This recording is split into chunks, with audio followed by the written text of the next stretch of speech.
Welcome to Absolutely PlayStation's Teen Gamers Tower Talk Episode 3. I'm Shank14. This is the King Coda. And today we are going to be discussing the TWAB, the seasonal end of the seasonal story minus the epilogue, and taking a look at the new Master Vault of Glass that's coming out next week. By the time this releases, it may already be out. Not sure. We might have already streamed us doing it or something. Who knows? And just everything else they're talking about on the TWAB Solstice. So, Coda, how you doing today? I'm doing lovely. How's your week? Oh, your my week week's at been Bungie. fantastic. My week at Bungie has been fantastic. Actually, I've been at work mostly, but hey, that's not what we're here to talk about. But the first thing I actually kind of want to get into is, and that they discuss in the TWAB, is the Master Vault of Glass, since that's going to be dropping. All right. Drops Tuesday, July 6th. So along with this, you'll get the Triumph Unlock that gives you a special exotic ship, as well as the time-lost version of the weapons such as Fatebringer, Found Verdict, and all that, which are basically adept versions of those weapons. Right. So the first thing I'm picking out of here is 1350 power. Yep. I've been playing quite a bit this season, and I am not even close to 1350 power. My highest is 1335. Yeah. So while we're not going to be handicapped, it does look like there's going to be a pretty severe delta there for anybody who hasn't AFK'd in Shattered Throne and got their artifact up. Another thing that I want to note is that the armor you get from the master version is going to be set like allocation, and that'll rotate weekly. So you'll have this week is intellect based armor. So if you get an armor drop during this week, it'll have higher intellect stat. Which basically means it's going to be like a 56, but like a really big bar on the Right. So both the armor and the weapons will be improved. Mm-hmm. I don't know that the armor is going to particularly be something I'm going for, because the Umbral Engram decoding scheme seems like it's going to work 100% better. Yeah. The only reason you would need this is if you were going after armor with the perks on it, the extra raid perks. I'm just thinking, well, for the raid perks, but also I'm wondering if, because this is high tier, because the raid armor already always drops with 60 stats. Yeah. So if this is like even higher statted armor, it'll be much easier to fill out builds for you. That isn't what I'm seeing, though. To quote it exactly, armor from the master difficulty of Vault of Glass will focus on specific stats rotating weekly. Mm-hmm. If you've been hunting a Prime Zealot Helm with a high intellect stat, master difficulty will give you a greater chance for the distribution you're looking for. It doesn't say anything about the stats being higher. I think all it is another focusing. And that could be it, but I'm going to be hopeful that maybe it has a higher chance of being that 70 stat armor. I think you're setting yourself up for disappointment. I really, really do. But let's talk about the weapons a little bit. So it looks like the adept weapons are going to be similar to the adept weapons you can get from Trials and Grandmaster Nightfalls. Mm-hmm. They're going to have double perks in the third and fourth column, which means it'll be A, easier to get a god roll, and B, you can get a variable god roll if you want both Thresh and Firefly, or there are some weapons, for instance the machine gun, that if you just changed out that last column between high impact rounds or Thresh, it becomes the god roll in either PvP or PvE, so you can just have the one version of the weapon. Same way with the Gnawing Hunger from a few years ago that I have. That's great. Yeah. Plus the OG shader from the original Vault of Glass will be on these weapons. Yep. Which seems kind of stingy that they didn't have that available just for everybody. But also, it's going to work like the Adept shader, so you don't get that shader. If you put a shader on the weapon, it shades the same way as the regular raid weapons. Don't put a shader on these. Yeah.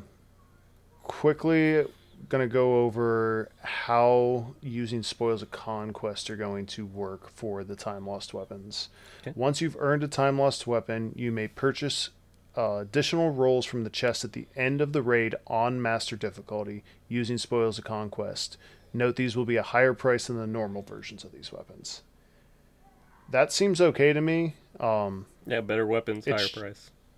Just hopefully it's not going to be like during some of the RNG of our group, they're only just now getting their first Fate Bringers. Right. Could you imagine having to do Master difficulty for like 2 months before you're able to start rolling for Fate Bringers? Yeah. Also, I mean, it's nice that it's there, but maybe they should do something about the Templar farm in order to make these be worth a little bit more. Because you could just go into regular, farm out all your mats, go into challenge, beat Atheon, and get 20 time worn, Fate Bringers. Well, right, except they are kind of doing something about that, but we'll see that in the sandbox update. I don't know. I don't have an issue. If people want to put together a group to go farm Templar, let them have at it. Yeah. I'm already not sure that the amount of challenge is going to equal the rewards. I'm not seeing. Are you seeing anything in here about Ascendant Shards or Enhancement Prisms? It looks like it's just the weapons and armor. So I'm not particularly sure that the difficulty that they're putting on this is going to be equal to the rewards we're getting. Personally, I mean, I'm not going to go AFK and Shattered Throne, so I'll be 15 below. Plus, I guess there's probably going to be new champions as well. Is that what I saw? Yeah. I think there's additional champions, new power delta. I haven't seen anything about new mechanics. Have you seen anything about new mechanics? No, I was expecting maybe they would lock your loadout, but I haven't seen anything about that either. Well, thank God they're not locking your loadout, because each encounter generally requires something different. So then you have to really fine tune your build to be perfect throughout the entire raid. Oh, can't swap. See, but that's the thing. In some encounters, having a sword is good, or grenade launchers, or in others, maybe you can't be optimal in that one because you're thinking about this other one, so you have to be under optimal for one. I don't know. I thought that might be one of the challenges they throw at us, but it's just stronger enemies. I get the argument for it, but that just seems like an unfun way to add difficulty. I mean, I guess that's how it is in Grandmaster Nightfalls, so it isn't that difficult in Grandmasters. Mm-hmm. But it's also just a strike. It's a short... there aren't a whole lot of encounters that require you to be doing certain things. Right. And you're only trying to organize with 3 people. For instance, our raid group is 8, 9 people at this point. Right? Right. So I might be optimized when I'm running with our first 6, but then we have a second group, half of us get switched out. Then we're trying to figure out, okay, well, what did we lose for each encounter? We need you to run this. Oh, you don't have this. Okay, I'll run this. You need to take my spot. I just think that'd be a little bit too much juggling. It would unfun and disincentivize people. I didn't say that's what I wanted. It's just what I expected. And that's not in here. It's they didn't do much to change it. Yeah. At least that they've told. Maybe they're doing stuff that they haven't told about. Here it is. Actually, I found the changes. They'll be looking at you to put down with more aggression. More champions will be appearing to defend the vault. More modifiers will be active. So maybe it could be locked loadout. Could be, yeah. Locked loadout is a modifier. That's true. That's true. Um, You think they would mention it though? Nah. They don't like to communicate. That's true. It's Bungie. They have a weekly post that tells us nothing. I am excited for the first couple weeks. I think I'll be excited once I get my Fate Breaker seal. Mm-hmm. And then I don't think I'm going to be running it on hard mode anymore. Unless we're getting double loot. If we're getting double loot, then I'll definitely be running it. Like that's two how hard chests. mode used to be. There is one note about the loot is that if you do it on regular or you do it on hard, that's your loot for the week. So you can't run it, one and then the other. Right. So hearing that, I'm assuming that the loot, it'll only be one drop. Right. That's what I'm thinking too. Is unfortunate. But hey. I'm also thinking that once everyone in our raid group, because this is basically like how Prestige Leviathan went. Once you get all the like new looking armor, new looking weapons, you're gonna stop running that and just run the normal because it's way faster. Yeah. So there's no coming back to this. It's more fun to feel that power fantasy. It'll be nice to say, hey, I did it. Also, Dylan, can you put up this ship? Because this ship looks fantastic. Oh yeah, it's beautiful. There's also going to be a shotgun that we'll show when we talk about Solstice. I think that's also beautiful. We should show that. Okay. Anything else you wanted to say about the Master Bog coming up? Like I said, they didn't go into too heavy of detail as to like if any of the encounters will be different. I don't think they are. I guess we'll see more Tuesday, and we'll have a talk about it next week. Next up, they start talking about a sandbox update. Do you want to go down to Solstice and talk about Solstice first, and then we can hop back up to the sandbox update? Yeah, let's. I think that's a good idea. Let's get through Solstice. I have their separate events page open for that. So, okay, go ahead. So Solstice of Hero is the big yearly like celebration they do. It's usually around 7/7 because Bungie likes that number. And you get activities to get fancy armor that glows with your subclass. The activity is the European Aerial Zone, which is a bunch of floating islands. You go around killing some enemies, opening some chests, and getting stuff from that. From what I'm seeing, it looks like it's the same as Solstice has always been.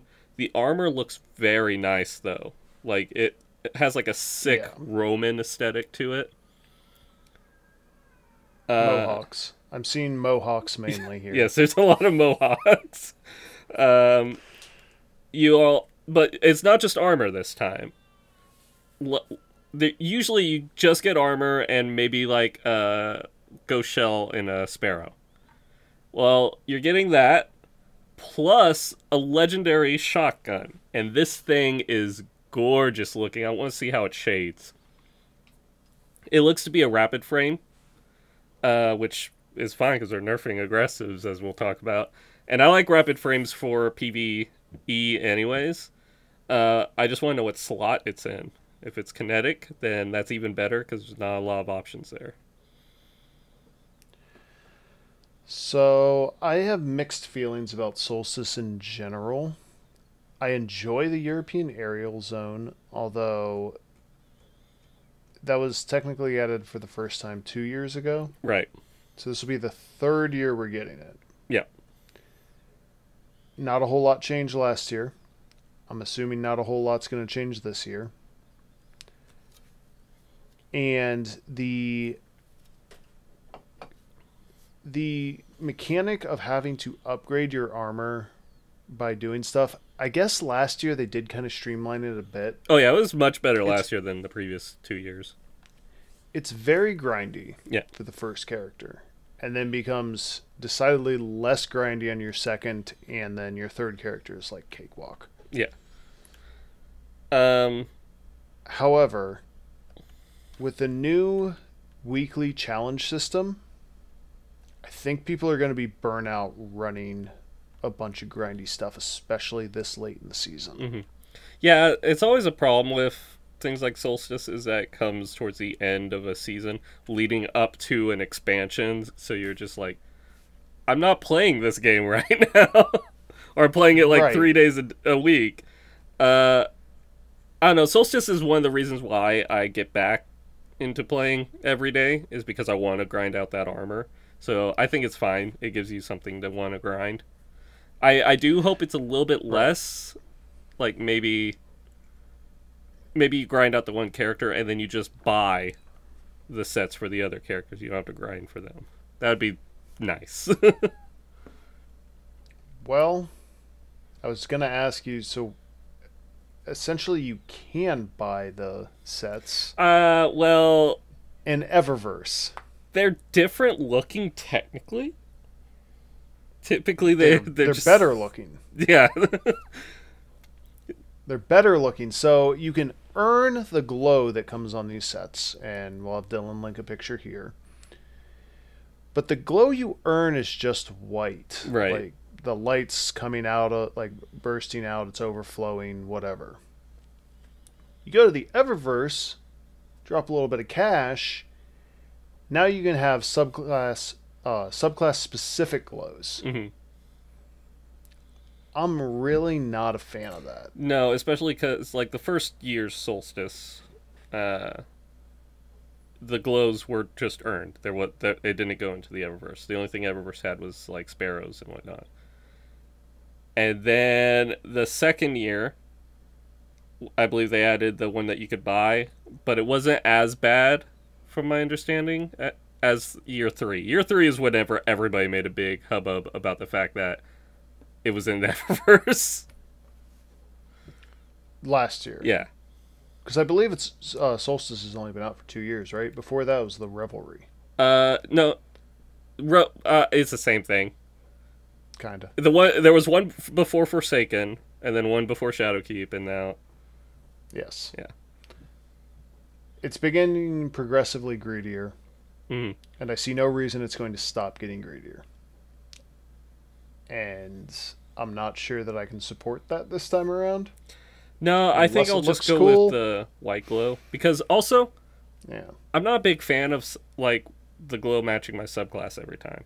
I feel like a generic white glow can blend in with a lot of different pieces of armor. So that I actually use the generic white glow over using the others. See, I'm the other way around. However, part of the reason I didn't get too worked up about it last year was because I hated the cracked, like, lights bursting out of your armor aesthetic. This is not that. This looks pretty slick. Yeah. It's just like, it's a glow trim on all of your armor. Yeah, it's like you're wearing a like Roman suit but underneath, and then you have like everything that you'd think would be gold is like a neon glow. Yeah.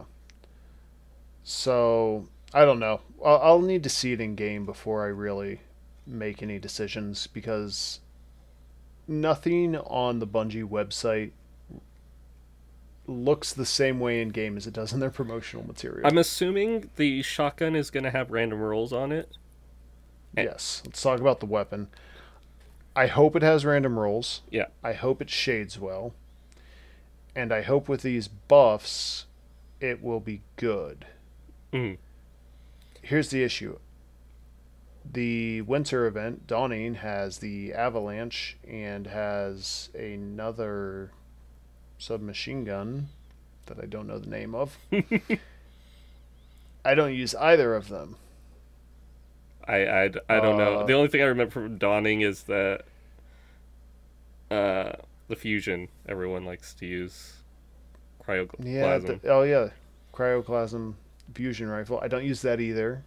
I don't use Horror Story from See, you would Festival of the Lost. You would, well, Horror Story I used until it got sunset, but you would use those other two if you played PvP. They're good in PvP.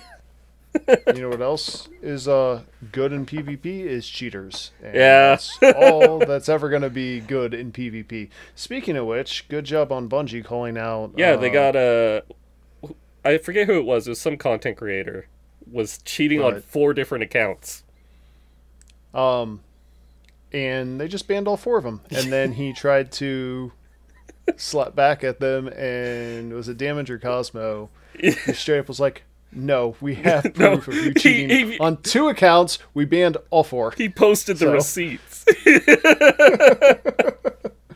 So, if we could see that on a large scale, I might try improving my. It's interesting because they can game. see that all 4 of these accounts were doing these cheats. They could see that it was the same account from the same person. They can see all this. Why are cheaters still a problem if you can see all this? Maybe he was using old cheat software. Yeah, it could be. And also, there's an issue of people who use less intrusive cheats. Like, he was clearly using like aimbot cheats. Yeah, that and were, walls. like, snapping Yeah. his. But no, like wall hacks, you could theoretically play with wall hacks and be able to avoid detection. Mm-hmm. If you're just using it to like make sure that you're getting away from people and just positioning yourself properly. I don't know. It's such a systemic issue in PvP that I just don't really even like thinking about it anymore. I tried it for a while. I'm gonna have to try it again. We'll have a sandbox discussion. One probably not next week, but the week after. Cheaters are going to be a part of that sandbox discussion. Well, it's a pretty good transition. We can now hop into the changes mid-season sandbox update. So what we're going to see coming next week. Yeah. There's a lot that they are affecting.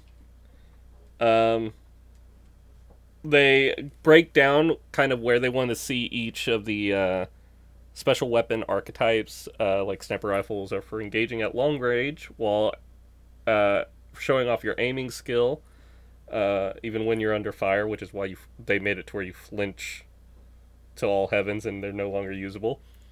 Shotguns are for engaging at point-blank range, using skill and movement or positioning to get close enough to get a 1 or 2 hit elimination, instead of what it is right now, where you start the match, you pull out your shotgun, you go sprinting like an ape at everyone, and it works out. It's always a one-hit kill. Fusion rifles, yeah. Fusion rifles are for except for when you do it, and then they live with 1 sliver, and then they fell winners you, and you're like. Engaging at mid-range, but with carefully positioning pre-charge around covers for fusion rifles. Trace rifles no one uses, but it's strong at close to mid-range. Doubt. And then the think grenade launchers is a skill thing I remember them mentioning. It's not. What I like about grenade launchers is they aren't good for kills. They're good for debuffing your opponent. Either, not necessarily debuffing, but like there's wave frame grenade launchers, there's blinding, there's concussive. If you use those instead of trying to get the one-hit kill with a proximity grenade or a spike grenade, you tend to do much better. That was true until the ignition code with slide shot became a thing. Now you fire. You know what? I didn't even think about that. Now you fire 2 shots nearby a group of enemies, and they will all die. Yeah, that's rough. Yep. I don't want to think about that in PvP. Nope. So then they kind of break down the changes that they're going to be making, and they start off with shotguns because they're the most dominant weapon in PvP. A while back, they did a breakdown of all of the weapons that were used in Trials by the most used. Even after its nerf, Fellwinter's was number one. Which honestly makes sense. Yeah. So they are looking at aggressive frame shotguns, and they're slapping them again. Hopefully, maybe this one will be enough. They increased the cone angle from 4.0 to 4.25. Basically, you're getting more spread. That won't so much affect Fellwinter's because of a shot package. So its spread is very tight to begin with. But Right. it might have enough of effect along with the other things to drop it down. And this is also something that I don't think PvE will have any effect. Because enemies are big in PvE. Right. And you're using shotguns a little bit differently in PvE. You're either full auto, mowing down a bunch of enemies at a time, trench barrel, you're punching enemies, or slug shotgunning, which if you're missing an enemy that you're doing dual slug shotguns, you got bigger issues.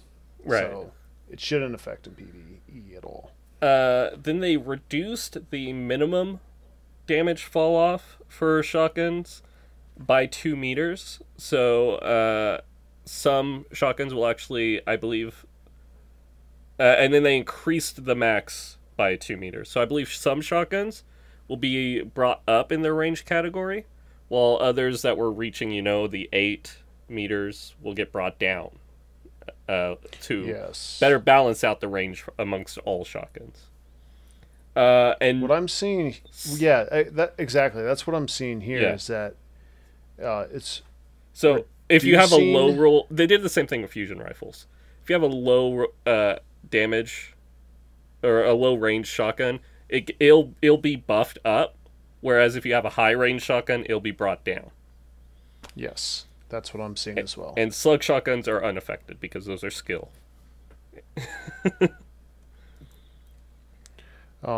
Next thing they talk about is aggressive, which is 120 hand cannons. They're reducing the precision damage multiplier from 1.8 to 1.6 and preventing a 10% damage bonus which allows 2 tapping in PvP.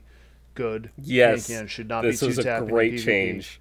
I'll talk a little bit more about this after we go over the other changes. Reduced aim assist, minimum fall off distance by 1 to 2 meters, depending on the range stat, and reduced damage minimum fall off distance by 1 meter. This reduces their damage fall off advantage over other hand cannons to 1 meter. So, what do you think about this? This is a fantastic change. 120s are too dominant, and it basically chokes out the meta. This allows for other weapons to compete equally in their space. They're basically having the 3-tap just like every other hand cannon now. But they do have the best range stat. But even that got nerfed a little bit with their aim assist. So now you have to be more accurate, but you can still better duel, at range. The big thing here is that you cannot 2-tap. Destiny has so many ways for you to get a 10% damage buff that any loadout you could want to run is fine. Just put high energy fire on. Just wear the flaming boots. Just have a rampage on your gun and you're good. None of those will work now. Maybe if you stack them. Maybe if you have rampage active and high energy fire. I believe those will stack together. Maybe that will give you a 2-tap. You can stack up to either 25 or 30%. But that is a rare occurrence, and even it'd be difficult to pull off in a PvP setting. And even if you do, it's only going to get you 1 extra kill, maybe, if they're nearby. Yes. Anything to get hand cannons out of the meta, I'm all for. Hand cannons will always stay in the meta because they're the PvPer's favorite weapon. But more hand cannons are available. The 140s finally are usable. Fatebringer is going to be killing everyone. Hawkmoon's going to be back in. You don't have to have the God roll igneous hammer from Trials. You don't need that. And other weapons that used to not be able to, like pulses and scouts, now have a much stronger chance to compete because the 120s, which were dominating them, are trimmed down. So now you can go in with your pulse and do good. That's the thing. I do better in PvP when I'm able to maintain distance and do pulse or scout rifles, which is why I don't like what's going to be happening to Dead Man's Tale, but we'll get to that. It needed it. I get it, but I liked it. Yeah. It made me feel like I had skill when I don't, which I guess is the issue. But just let me have my cake and eat it too, guys. There's also a few perk changes. Drop mag no longer roll on new drops of weapons. It'll have its function changed later. There's a change coming next season that requires adjusting this. And some perks with similar functionality, more on that later. So they're completely getting rid of drop mag, which is my favorite magazine perk on some weapons.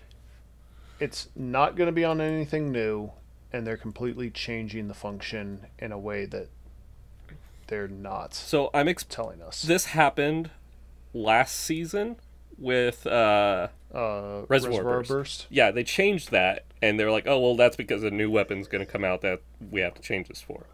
So I'm assuming drop mag's going to be on the next seasonal weapon, so keep an eye out for that. Maybe a new AR or SMG. I mean, let's just hope it's a good change, because I'm a fan of drop mag, personally, but I'm not that big of a fan where I'm upset about it. Pulse monitor fixed an issue where handling bonus was no longer applying. That's good. Fixes are always great. Things should work as intended. My favorite perk, Rewind Wounds. You can Rewind Wounds. Rewind Wounds. Fix an issue with the perk would not trigger if the last shot in the magazine missed, or if the player reloaded another weapon before firing the last. Thank you! So, that was a bug. It was a bug! I thought so. That is good. That is good. Although I did kind of like the skill that was required. You at least had to hit a shot to get your stuff back. No, but you do. You hit every shot, and then you miss that last one because Atheon moved slightly, and I have to reload my freaking sniper. Okay, yeah, I'll give you that. And the thing is this is going to make Vogue weapons meta. Yeah. For damage. Now it doesn't matter if that last shot misses. You're still going to be piling in that ammo. Right. And hey, we just mentioned And then Reservoir Burst. Yeah, we just mentioned it. We've seen the complaints that the detonation on kills doesn't feel that reliable or impactful. So this has been updated with the same consistency and speed fix as Dragonfly. That means a bigger explosion. It does, but it doesn't mean as big as Firefly. No. But a bigger explosion on Reservoir Burst, very nice. I was using the Null Composure in last week's raid, and if you have that on with the seasonal mods to where void explosions give you Warmind cells, it's a beautiful thing.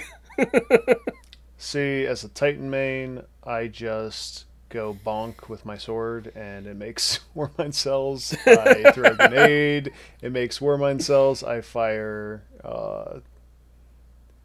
pretty much any exotic solar weapon, Xenophage, right.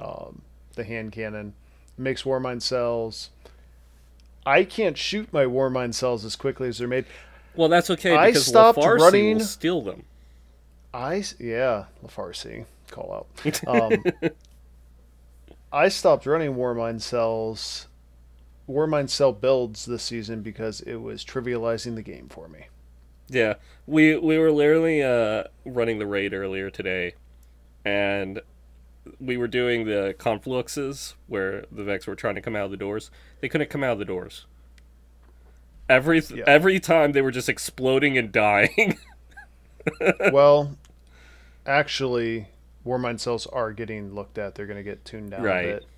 I hope it's with I hope they just do a minute adjustment and they don't just take a hammer to them and break them like they seem to do with everything else. While we're talking about nerfs, okay, let's get into this. Dead Man's Tale.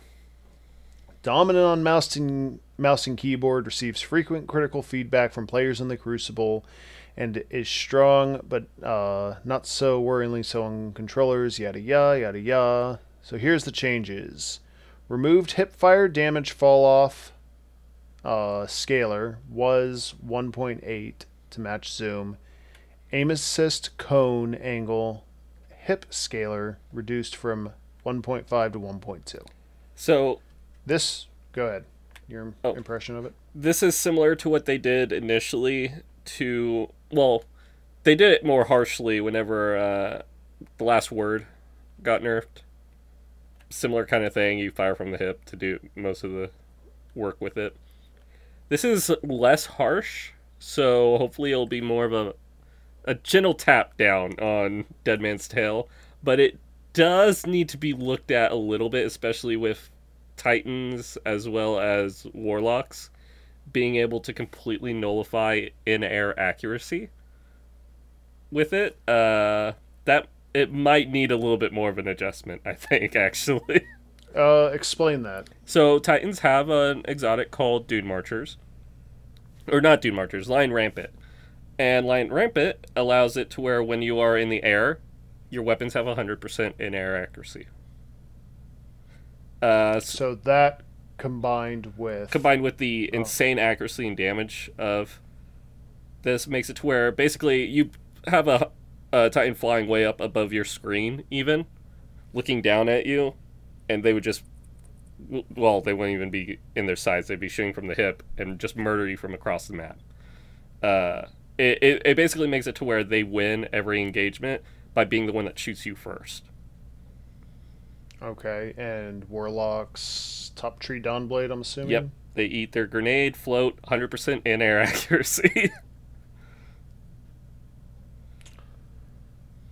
I think this would be a better change if Anti-Barrier Scout Rifle wasn't a mod this season.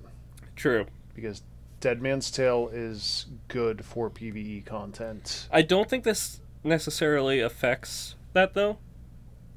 Because the ads are bigger, and there's less pressure to, quickly kill them in 3 hits. Yeah, that's true. I'll give you that. Unless it's this huge change to accuracy, I don't think it affects PvE at all. I think this is a fine change. They just might want to look at its in-air capabilities, because that's where it's getting the most use. Yes. This seems very PvP focused, so I'm going to let it slide. Yeah. Now enough about nerfs. Sleeper Simulant didn't receive any custom tuning when we updated linear fusion rifles, but because it has a much higher body damage than other linear fusion rifles, it didn't benefit as much as intended from the global buff to precision damage. Sleepers will now be the clear winner for single shot linear fusion rifle damage.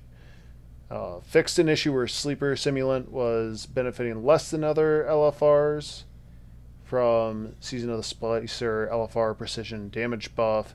The total buff is now 16.5% compared to 15% buff of other linear fusion rifles. So, my opinion on this is a great buff to Sleeper. It's not going to make it the number 1 DPS choice again, like it was back in Warmind and Curse of Osiris. No, it only came out in Warmind. Yeah.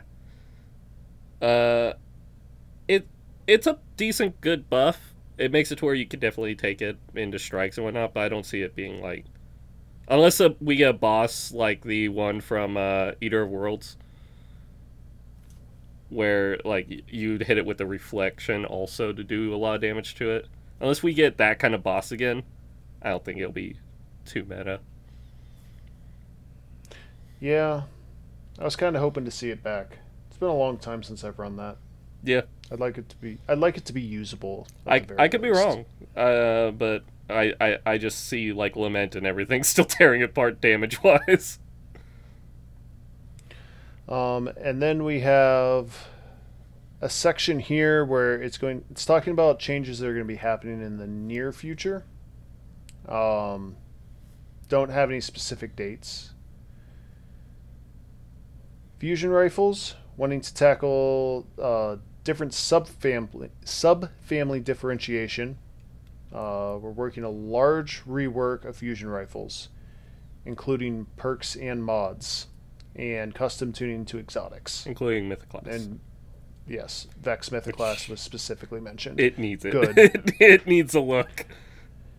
Good. And also with fusion rifles, that's probably a good thing because I couldn't tell you the difference between any of the different subfamilies. Fusion rifle goes pew. It deletes enemies at a distance. If it has a specific perk, it might make extra explosions. The main difference is charge time. Anymore after the range nerf and then buff. Here's the thing, though. Charge time in PvE barely matters, right, because you're just backing away from the enemy as they're charging I'm you. thinking they might collapse a couple of the archetypes together, like what they did with the 150s and 140s, and maybe raise up a couple of the lower performing ones, like they did with 110s to 120s. Same hand cannon buff, but the fusion rifles now. Right. Hopefully. We'll see if it matters. Bungie has said they were going to buff fusion rifles since year one of Destiny 1. Never seems to happen. No. I believe there was one meta that had a fusion rifle, and that was Merciless for bathers. That's it. So I used we'll see. Threaded Needle today in the raid. That's a linear fusion rifle. It's different. Fusion rifle now. It's different. Vex Mythoclast is a linear fusion rifle machine gun. Coda, the fact that you're trying to find exceptions to prove a point is actually proving my point. They're all the same right now, and they need to get a little changed. Also, that is very, very creepy face. Breach grenade launchers. With the above shotgun changes, we expect other special weapons to have an increase in usage. We believe that grenade launchers have the potential to become more frustrating to players to play against as they become even slightly more common. So we're playing a small change that specifically touches priming and cleaning up targets. I'm going to call it right now. This is going to affect a lot of stuff in PvE. My guess is they are either removing quick draw and replacing it with surplus, like what they did with aggressive frame shotguns, which would affect only a couple, or they are increasing the swap time. That's about the most they'll do. Okay. So what I'm seeing here, it could be the swap time. Swap time might not be as bad, especially if you like spec into handling mod. Yeah, or put quick access sling on it. Yeah, that could be okay. I worry that they're just going to adjust the damage. They're going to make it so that you have to hit closer, which is going to basically reduce blast radius size. They could reduce its damage versus Guardians. I don't see them reducing the blast radius size because then that removes the point of the archetype. Again, there's not enough specifics here. Right. We'll have to see. They'll talk about it soon, no doubt. This is a good one. Scout rifles and hand cannons and PvE. Players have wanted these weapons to be a bit more efficient in PvE for some time. We found that minor enemies and high-end content take too many shots to kill with these weapons. Headshot precision damage increase. That's calling it now. All it needs. Red bars. Also, scout rifles need a little bit better aim assist at close ranges. Yeah. Not at close range, at medium range. Yeah. I'm calling it that they're going to increase the precision damage to where red bars and Grandmasters take maybe 2 headshots. That I'm not okay with. I want everything in Grandmasters to be difficult to kill. Personally. But a red bar? I want a little thrall? Yes. I feel like those are the enemies that you wipe out quickly because there's a champion charging at you. No, the purpose... My perspective of Grandmasters is the purpose is essentially any enemy can kill you. You need to be deliberate. I mean, they'll still have their damage and everything. If you're not paying attention, a red bar will still kill you. But maybe now you'll actually kill it back without using a sniper or a bow to the head. There are ways to kill red bars in droves in Grandmasters. Yeah, explosions with I things don't think. I like Yes. this change. I want scout rifles to become more usable in PvE because I like using scout rifles in PvE. I think this change will be fine. I think it's going to be great for everything. I was specifically talking about Grandmasters, but yes, hand cannon should be two tapping every red bar in PvE besides Grandmasters. My god roll Fatebringer is about to be even more of a god roll Fatebringer. Right. The issue I've had with running hand cannons and scouts, I mean, I don't really run scouts except for this season because of the champion mods, but my issue with running hand cannons was that I can't clean up small enemies with my primary, which is what my primary is primarily for. So I like the change. Machine guns in PvE. Through playtesting and player feedback, we found they're not doing their intended job well enough, so we're planning a noticeable change for Season 15. Vague statement is vague. I have... Speculation. Wild speculation. Go. A damage buff? I think they're going to increase the size of the magazine and maybe reduce how much ammo you get from every heavy brick. Yeah, or reduce the... That way you can just... Oh, they have subsistence on a lot of them now. That would not be really needed. Yeah, that... Reload time wouldn't do anything. Damage would do something, but it would... The issue I would see with the damage buff is that it would increase its burst DPS time. Mm-hmm. And that's not what they want machine guns to be. They want machine guns to be able to take out red and... majors. Red bars and majors by just mowing through them. I just don't think... Unless they make it to where it is at least somewhat viable as a damaging option, I don't know why people would run it over a very good AR. Izanagi's Burden. Divinity. And then you have something that you can use for ad clearing extremely well in your heavy slot. But you could just run Izanagi's Burden, Gnawing Hunger, rocket launcher. Sword. You could run quite a few things. Right. But the point is that its job, they've stated they want machine guns to be. I just don't think this will make anyone pick it. I don't think this will make anyone use them anymore. Unless it does decent enough damage that you don't have to swap to a different weapon when you get to the boss. Well, honestly, we're speculating. Right. Now, we'll see what changes. We're not even talking about a change that they said they were going to make. Special ammo economy, particularly in PvP. While the above changes to shotguns could help tone down aggressive frames a bit, we've got a couple small changes planned that should reduce the amount of special ammo floating around to a degree, and have further changes in mind in case they're needed. I'll call it right now, ammo finder perks need to be worthless in PvP. Yeah, or scavenger, you mean. Finder doesn't do anything. If the enemy is using a special weapon, they will drop a special brick. If they're not, they don't. Scavenger. Yeah. You're right. I that's what I would like, or along with that, 1 round of special weapon to start with for any aggressive frame weapon. Possibly. I don't know. I think so. You would use that 1 round. I think the scavenger perk is the biggest issue. Yeah, that's the biggest thing because you go from having 1 or 2 shots to having 5 or 6. Right, a full magazine. Right, like it's absurd.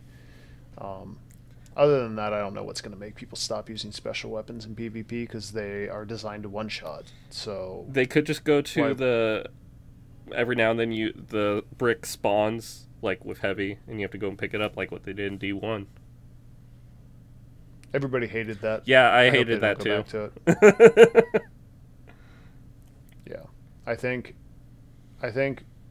people using special drop special, and that the brick is worth 1 regardless of what mods you have on. I think that would probably do the trick. Mm-hmm.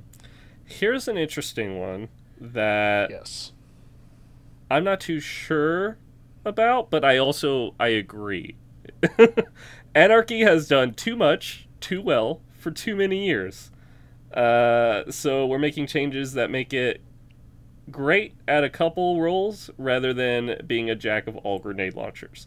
So they're nerfing it. They're probably going to make it to where its stick damage is greatly reduced, whereas its line damage is fine. So you use it to block entrances and whatnot, like what some people use it for, but its boss damage gets nerfed. Another change I could see is reducing the total amount of Anarchy ammo you can hold. You can currently hold either 26 or 28. Yeah, I think it's 6 in the gun and then like 21 in. Do you know what I think would work really well for Anarchy? You reduce the entire magazine plus reserves, and you allow more bolts on a boss to do more damage. So you can burst, and you reduce the damage per tick, like you were saying. But if you want to use all 6 of your Anarchy shots, you can do a lot of burst damage. Right. With it. So the more you put on him, then you can get the damage back up. Because honestly, from just like a natural feeling when you're playing the game, that's how it feels like it should be. It feels like if I put 6 Anarchy bolts on a boss, it feels like I should be doing maximum damage. Right, but you're not. You just put 2 on them. Right. Everyone after 2 does nothing. So maybe that's a way they could scale it down where it could still be a boss DPS weapon, but it will require ammo usage. Right. So well, this is another one that we'll have to see, but I do like the idea of bringing Anarchy down a few pegs. So that way things like the rocket launchers and the fusion rifle, the linear fusion rifles, get more use. Because as it is right now, especially with the Breach and Clear mod and Unstoppable, everyone's just running Anarchy if they can. Or Wither Horde. Or Wither Horde, yeah.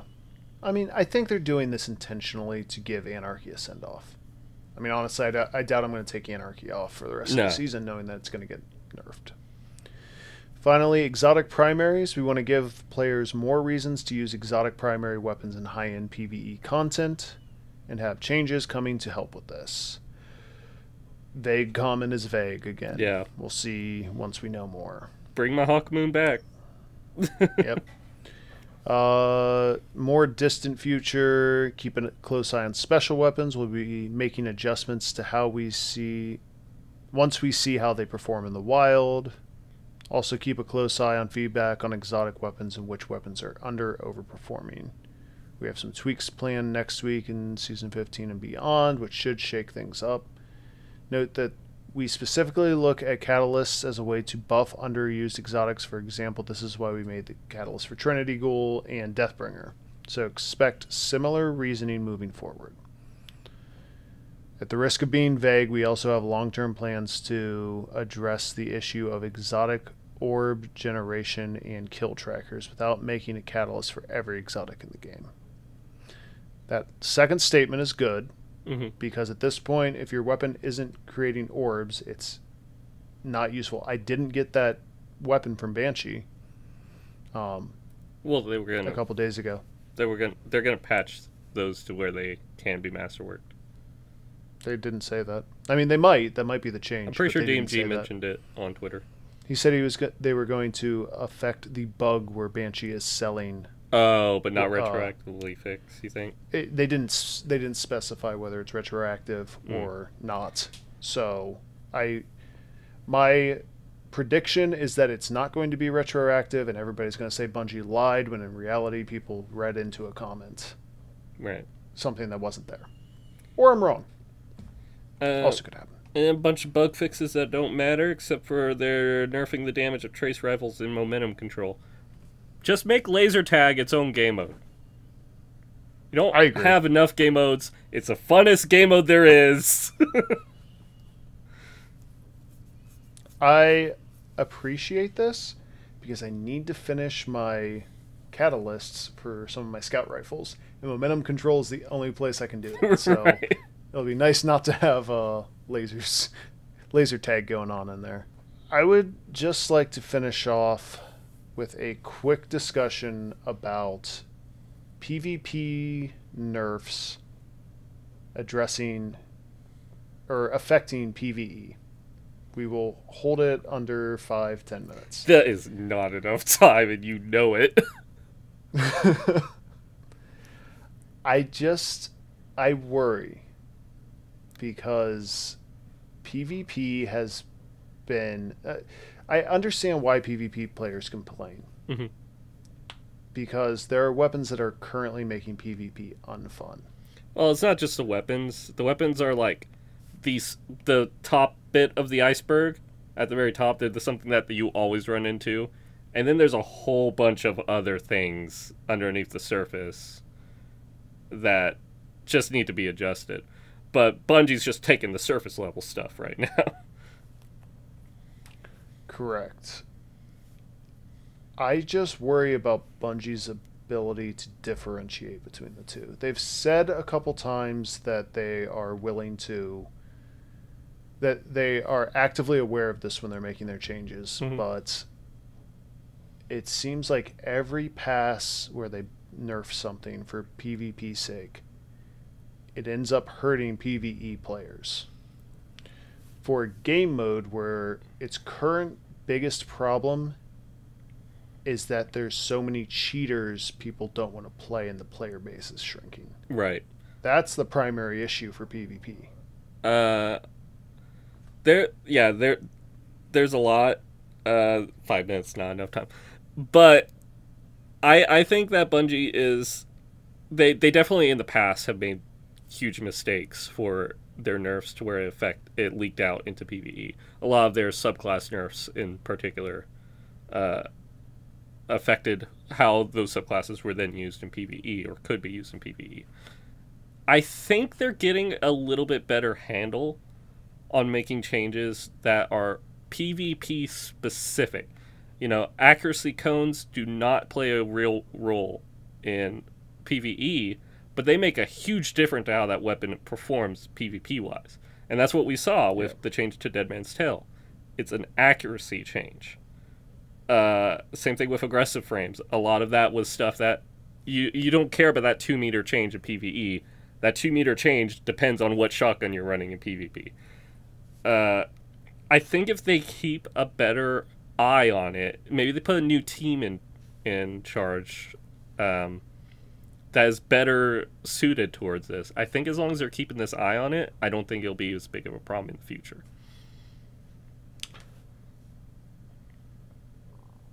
Except Titans got shafted with this recent stasis nerf.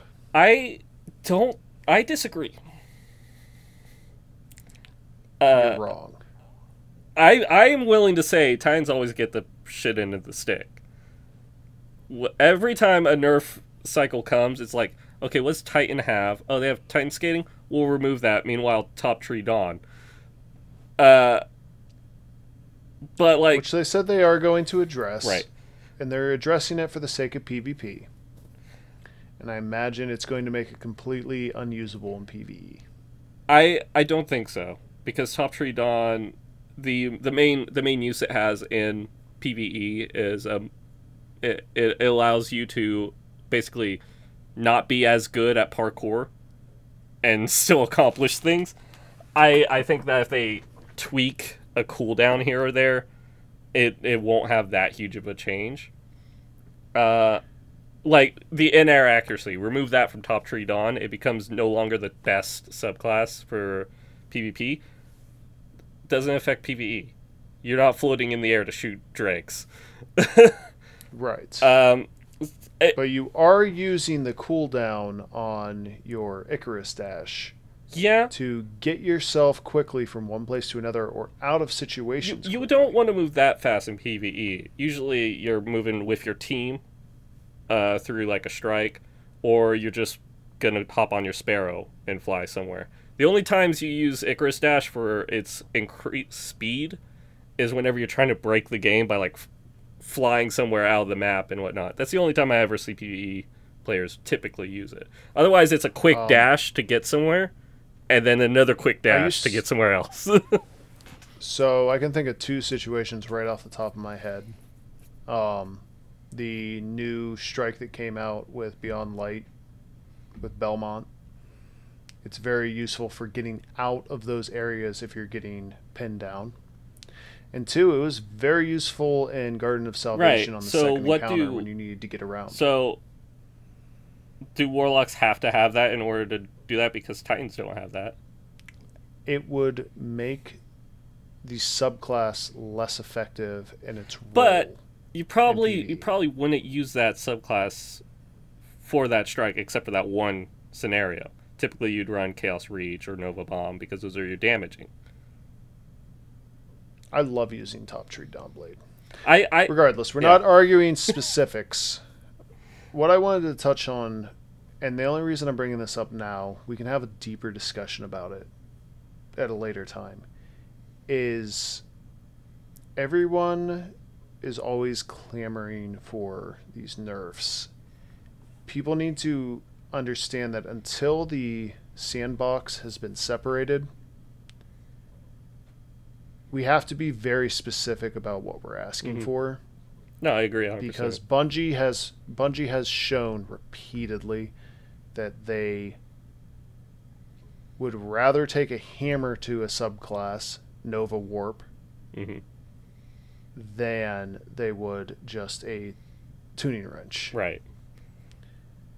They're doing better, but I think as Behemoth as a prime example shows that they haven't figured out how to do it correctly. See, I think we should probably add this as one of the topics that we're going to have a full 20-30 minute discussion on. For sure. Because I don't think a 5-10 minute discussion can do this justice. Because this is like one of the few things that me and Shank are like opposite opinions of. Yes. I think Behemoth PvE wise changed 0%. I'll let you have the final word on that so that we don't run over time. This has been the third episode of Tower Talk on Absolutely PlayStation Steam Gamers. I'm Shank, that's Coda, and we'll see you guys next week.